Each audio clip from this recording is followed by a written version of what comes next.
स्वागत दोस्तों आप सभी का आपके अपने YouTube channel future to you academy पर। और आज इस वीडियो में जो हम पढ़ेंगे वो हम पढ़ेंगे contribution of industry to national economy के बारे में। देखिए, अभी तक हमने जो पढ़ा वो हमने देखा कि मैन्युफैक्चरिंग का इम्पोर्टेंस क्यों होता है, मैन्युफैक्चरिंग क्या होती है। इस चैप्टर का इंट्रोडक्शन देख चुके हैं और इससे पहले के जितने चैप्टर हैं वो सारे देख चुके हैं। आज हम इस टॉपिक को स्टार्ट करेंगे, तो चलिए स्टार्ट करते हैं इस टॉपिक को। और आपने अभी तक चैनल को सब्सक्राइब नहीं किया है तो आप चैनल को एक बार कर लें सब्सक्राइब और अपने दोस्तों को शेयर कर दें।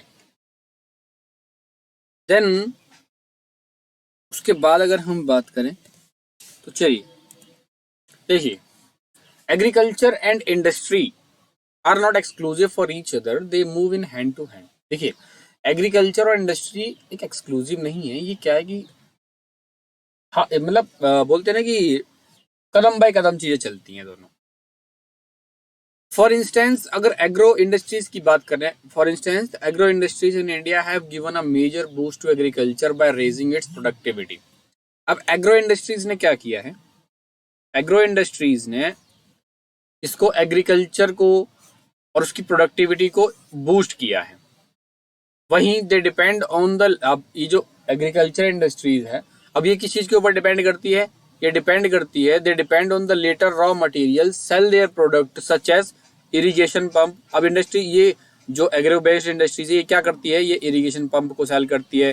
फर्टिलाइजर्स हो गए, इंसेक्टिसाइड हो गए, पेस्टिसाइड्स हो गए, प्लास्टिक्स हो गई, पीवीसी पाइप्स हो गए, मशीन्स हो गई, ठीक है, और टूल्स हो गए। एक सब ये सारी चीजें किसको, फार्मर्स को प्रोवाइड करवाती हैं, कौन, एग्रो बेस्ड इंडस्ट्रीज की अगर हम बात। इसी तरीके से दस development and the competitiveness of the manufacturing industries has not only assisted agriculturist in increasing their production but also made the production process very effective. अब ऐसे ही डेवलपमेंट और कम्पिटिटिवनेस, मतलब कंपटीशन होना चाहिए और डेवलपमेंट, इनकी वजह से क्या हो, मैन्युफैक्चरिंग इंडस्ट्रीज ने अपना प्रोडक्शन ही नहीं, यहाँ तक कि अपना इंक्रीज अपना प्रोडक्शन ही नहीं बढ़ाया, यहाँ तक कि अपनी खुद की एफिशिएंसी भी बढ़ाई है। ठीक है, इन द प्रेजेंट डे, अगर हम आज के डे में बात करें, in the present day of globalisation, आज का दौर जो ग्लोबलाइजेशन का दौर है उसमें industries need to have more efficient and competitive. आज के ग्लोबलाइजेशन के दौर में क्या है कि इंडस्ट्रीज को बहुत ही ज्यादा कम्पिटिटिव होना चाहिए और बहुत ही ज्यादा डेवलप्ड होना चाहिए और एफिशिएंट भी होना चाहिए। क्यों? क्योंकि अगर वो ये सब नहीं, इस पे सब पे काम नहीं करेंगे तो बाकी दूसरी जो कंपनियां हैं वो ऊपर उठ जाएंगी। और आपको पता है ग्लोबलाइजेशन का मतलब ये है कि आप बाहर की कोई भी कंपनी आकर के आपके देश में स्टैब्लिश हो सकती है और वो अपना व्यापार शुरू कर सकती है। अब ये सब करेगी तो जो भारत के अंदर पहले से जो इंडस्ट्रीज हैं अगर वो ढंग से काम नहीं करेंगी, अपने ऊपर डेवलपमेंट नहीं करेंगी, एफिशिएंसी नहीं देंगी, तो फिर वो उनके साथ उनको कम्पीट करना बहुत ही ज्यादा मुश्किल हो जाएगा। बाकी बाहर की कंपनियों के साथ कम्पीट करना बहुत मुश्किल हो जाता है। और self sufficiency along is not enough. ये आप सोचो कि हाँ भाई खुद ही बस सफिशिएंट हो, हम ही कर लें सब कुछ, तो वो भी इनफ नहीं है। Our manufactured goods must be at par in quality with those in the international market, only then will be able to compete with in the international market.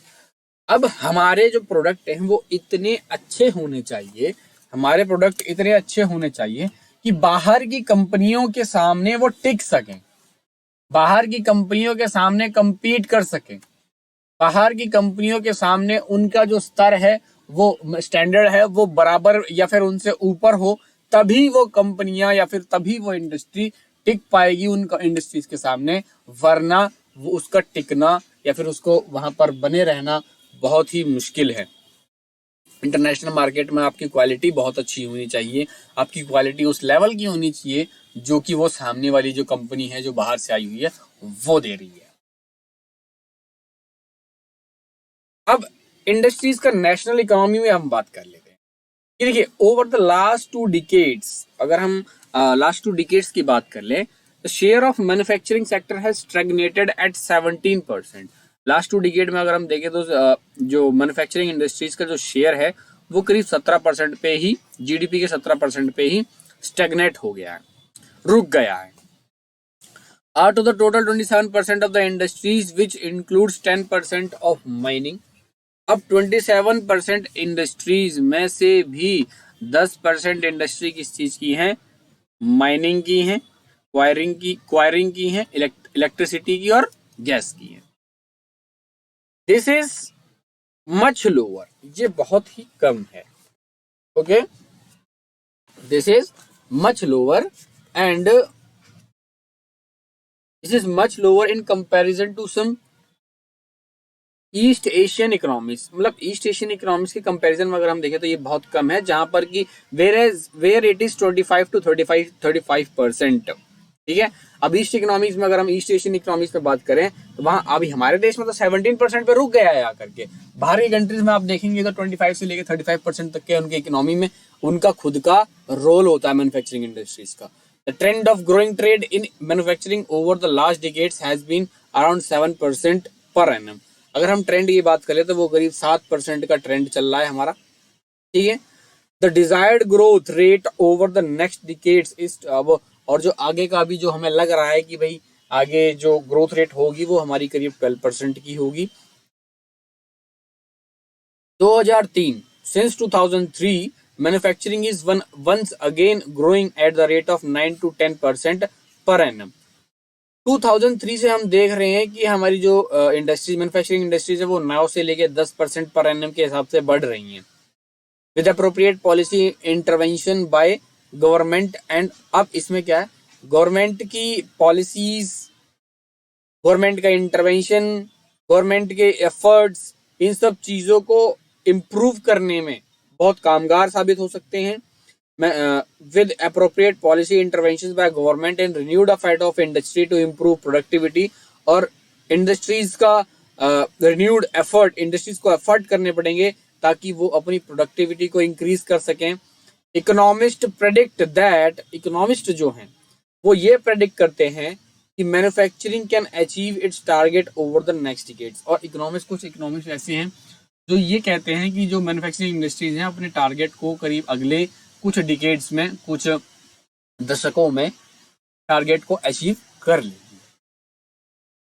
फिर अगर हम बात करें, National Manufacturing Competitive Council has been set up with this objective. इसी के लिए, इसी objective के लिए हमने एक बॉडी को इस्टेब्लिश किया है जिसका नाम है national Manufacturing Competitive council, national manufacturing competitiveness council, NMCC। इसको हमने इस्टेब्लिश किया हुआ है। इसका काम क्या है? इसका काम यही है कि ये देखता है कि मैन्युफैक्चरिंग इंडस्ट्रीज किस तरीके से चल रही हैं, इसमें क्या इम्प्रूवमेंट करने की ज़रूरत है और क्या पॉलिसीज बनाने की ज़रूरत है।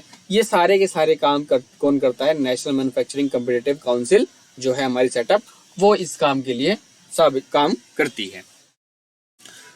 फिर उसके बाद हमारा टॉपिक है इंडस्ट्रियल लोकेशन, जो कि हम नेक्स्ट वीडियो में देखेंगे। देखिए, अभी तक हमने जो समझा, जो जाना, मैं उम्मीद करता हूं कि आपने वो सारी चीजें अच्छे से समझ ली होंगी।